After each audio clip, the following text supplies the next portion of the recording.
Some stories in the Bible reveal both human weakness and God's incredible mercy.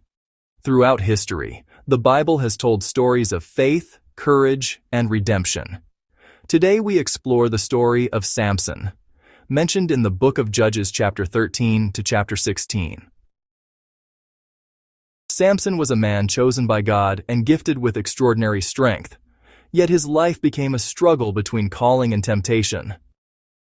In Judges 13, the Israelites again did evil in the sight of Yahweh, and he gave them into the hands of the Philistines for 40 years.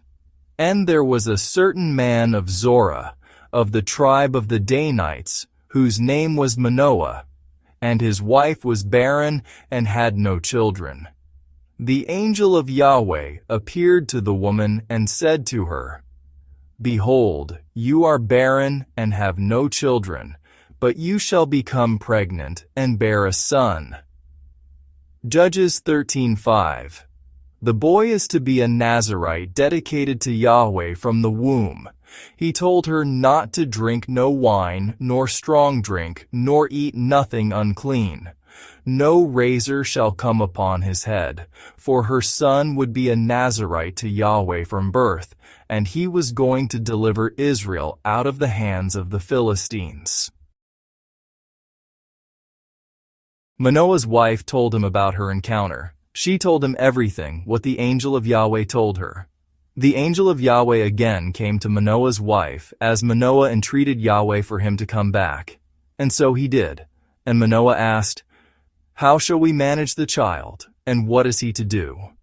And the angel of Yahweh told him of what he had told Manoah's wife. Manoah and his wife solemnly obeyed what they were instructed during pregnancy. She bore a son and called him Samson. And the child grew, and Yahweh blessed him. And the Spirit of Yahweh began to move him at times in the camp of Dan. Judges 14 says that he went down to Timnah and saw one of the daughters of the Philistine. He came back to his parents and asked them to get her to be his wife. His parents did not agree with him as she was a Philistine. Samson insisted. They did not know that it was of Yahweh, and that he sought an occasion for assailing the Philistines. At that time, the Philistines had dominion over Israel. On their way to Timnah, a young lion roared against him, and the Spirit of Yahweh came mightily upon him, and he tore the lion with his bare hands. And then he went down and spoke with the woman, and she pleased Samson well. He returned after a while to take her, and he turned aside to see the carcass of the lion. And behold, there was a swarm of bees and honey in it. He scraped some of the honey out of his hands and brought some too for his parents, but he did not tell them from where he the honey from. His father went down to the woman, and Samson made a feast there, for that was the customary thing for young men to do. And the people saw him. They brought 30 companions to be with him. Samson told them a riddle for them to solve within the 7 days of their feasting. Out of the eater came forth food, and out of the strong came forth sweetness. And if they solved it, he would give them 30 linen undergarments and 30 changes of raiment. Instead, they told Samson's wife to entice him, for if not, they would burnt her and her father's household. And for 7 days she enticed Samson until he caved in. And the men of the city said to Samson on the 7th day before sundown the answers of the riddles, and he said to them, "If you had not plowed with my heifer, you would not have solved the riddle."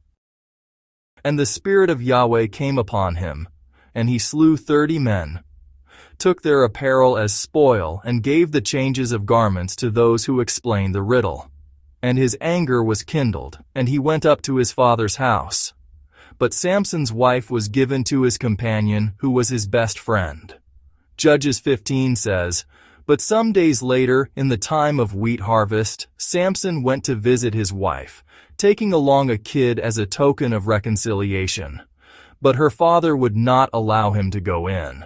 And her father said, 'I truly thought you utterly hated her, so I gave her to your companion.' And Samson said to them, Now shall I be more blameless than the Philistines, though I do them a displeasure.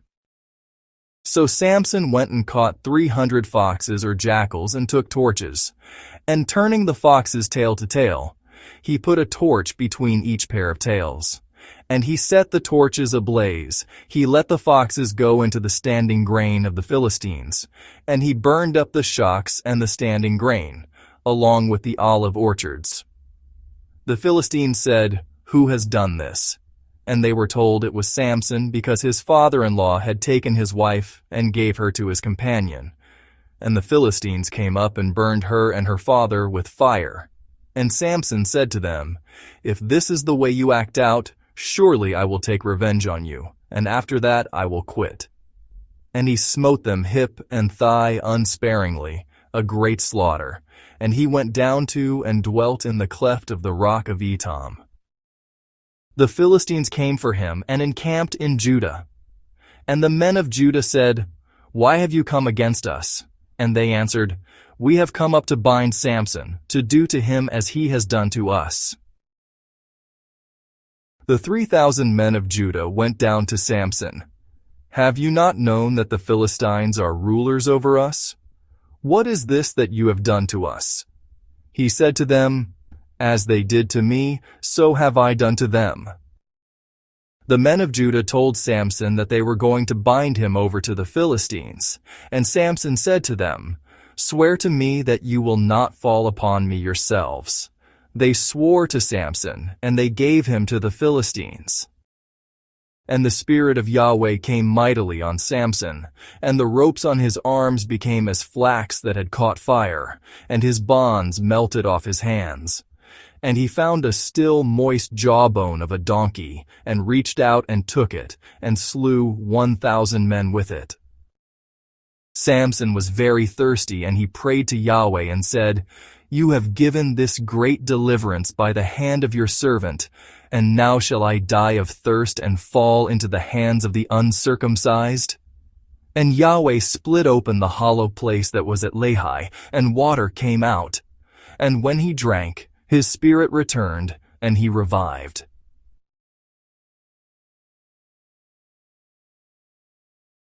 Judges 16 says, Then Samson went to Gaza, and he spent some time there.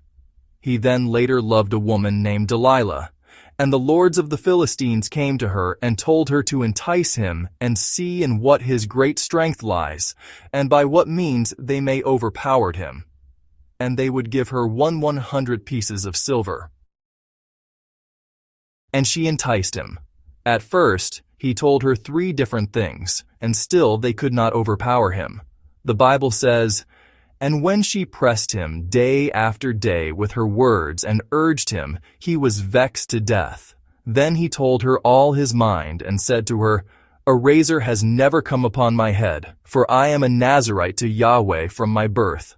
If I am shaved, then my strength will go from me. Samson's strength amazed many. But strength without wisdom can lead to danger. And when Delilah saw that he had told her all his mind, she called for the Philistine lords, and they brought the money to her. And she made Samson sleep upon her knees, and she called a man and caused him to shave off the 7 braids of his head. Then she began to torment him. For the first time in his life, Samson stood powerless, for he did not know that Yahweh had departed from him.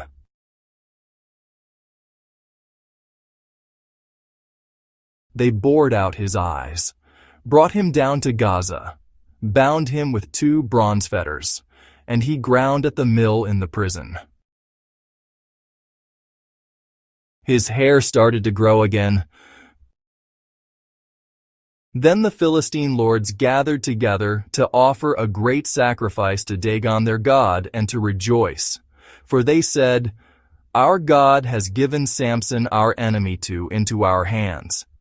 And when the people saw Samson, they praised their God, for they said, Our God has delivered into our hands our enemy, the ravager of our country, who has slain many of us. And when their hearts were merry, they said, Call for Samson, that he may make sport for us.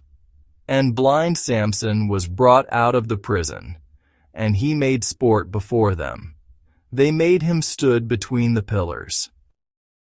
And Samson said to the lad who held him by the hand, "Allow me to feel the pillars upon which the house rests, that I may lean against them." Now the house was full of men and women. All the Philistine princes were there, and on the roof were about 3,000 men and women who looked on while Samson made sport. In his final moment, Samson remembered the true source of his strength. Psalm 18:32. It is God who arms me with strength and keeps my way secure. Then Samson called out to Yahweh and said, O Yahweh, ELYON, earnestly remember me, I pray you, and strengthen me, I pray you, only this once, O Yahweh, and let me have one vengeance upon the Philistines for both my eyes.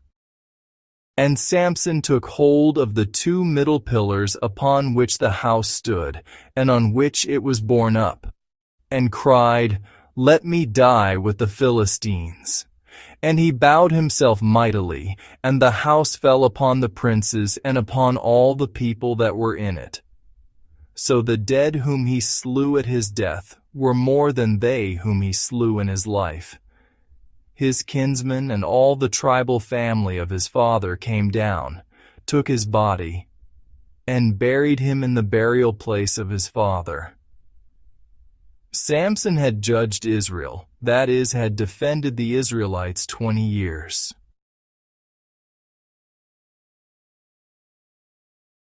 Always remember that true strength comes from Yahweh. Thank you for watching. Please subscribe, like, and share.